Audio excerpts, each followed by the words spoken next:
Good morning. Good morning.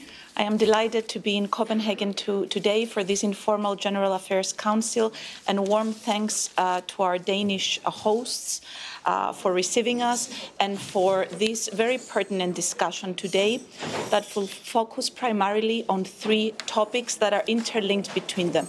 The first session will focus on enlargement, the Copenhagen criteria and the process of gradual integration for our candidate countries. The second session will focus on strengthening our toolbox on rule of law, and the third will be a discussion on the future of Europe. During the first session on enlargement, we will be welcoming the enlargement countries as a union of 27. The theme of today's informal is very appropriate, from Copenhagen to Copenhagen to Copenhagen. The first two signal 1993 in Copenhagen, when the criteria were agreed that still form the backbone of the enlargement process, and they focus on rule of law, on economic resilience, on administrative capacity.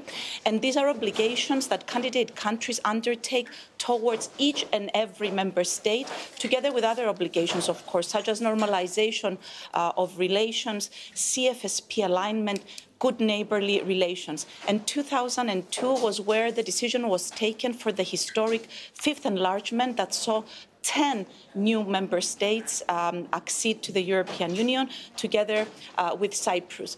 And the third Copenhagen signals the time at which we are now. And this is a time at which there is a renewed momentum in the enlargement process.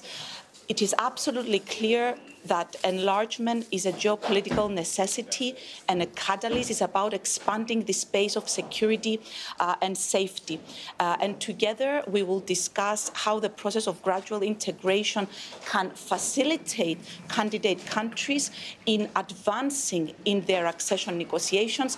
It's a merit-based process. It's an intergovernmental process that requires 27 EU member states. And for those countries that are committed in delivering, the EU is committed in facilitating them in order to advance in their accession negotiations. And I'm concluding by underlining that as we are gearing up to assume the presidency, enlargement will be a priority. Thank you very much. How do you feel about the fact that Turkey has been invited to this meeting as a candidate country, and they will have a representative here? I mean, is that just out of politeness, or do you think that they should be invited? Turkey is a candidate country, and it is a candidate country that the accession negotiations have been frozen. And they have been frozen because there has been a significant backsliding in the rule of law standards in the country. We are talking about the Copenhagen criteria, and that's why they remain pertinent. It is also a candidate country that has undertaken obligations towards each and every member state, including the Republic of Cyprus, and that includes normalization, recognition, and concretely contributing to a comprehensive settlement of the Cyprus question. I think it's a pertinent opportunity, given that we have them here, to convey as a union of 27 this clear message to Turkey. Thank you very much. Thank you.